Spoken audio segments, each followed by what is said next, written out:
Sziasztok, hi everyone, I'm Sándor, welcome to another Hungarian lesson. Let's see how to say, for example, in Hungarian. It's very simple, the word is például.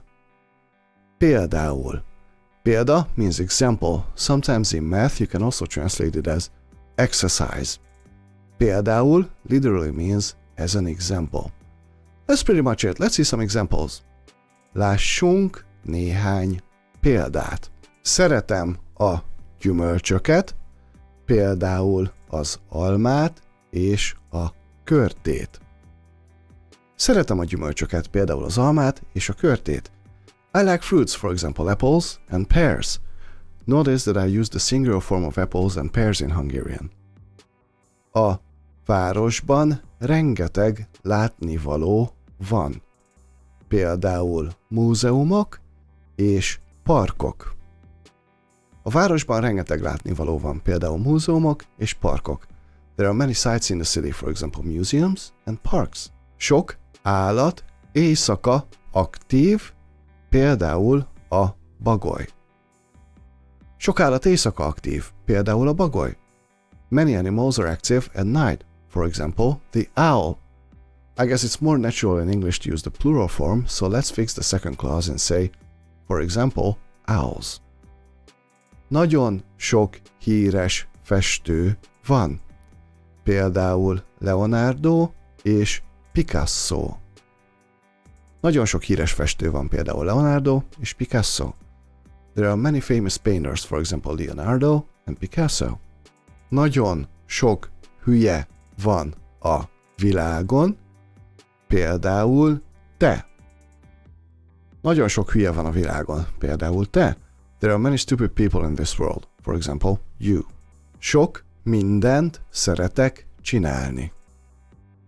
Sok mindent szeretek csinálni. I like doing a lot of things. Literally we're saying, I like doing lots of everything. That's a topic for another video. Például, for example, olvasni, gitározni és horgászni. Olvasni, gitározni és horgászni.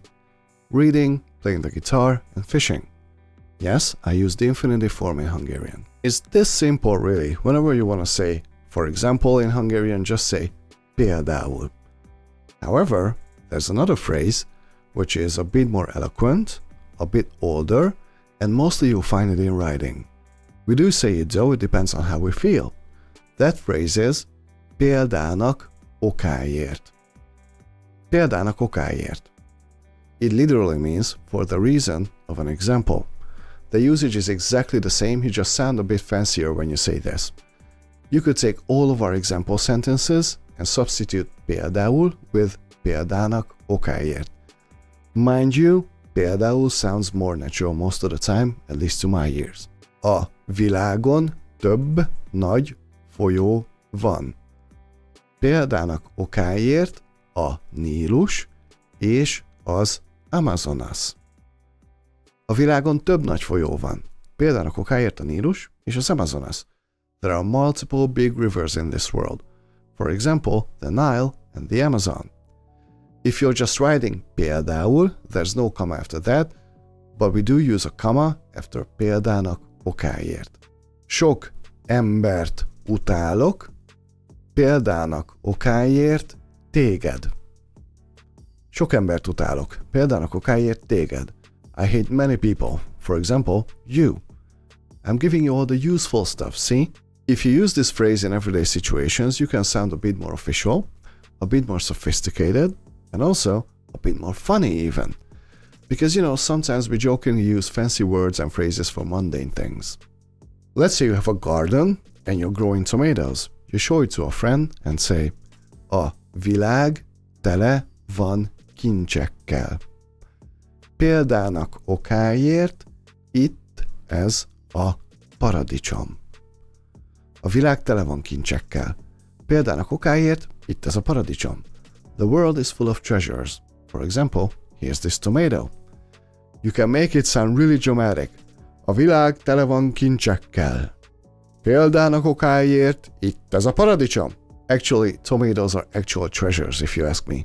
But you get my point. You can be playful using példának okáért. Most of the time it's going to be például, whether you're reading, watching a movie, or listening to a podcast, but példának okáért is also good to know. Thank you for studying with me today. If you enjoyed this video, please hit the like and subscribe. And if you feel like supporting the channel even more, my paper information is in the description. See you in the next lesson. Sziasztok, a viszontlátásra!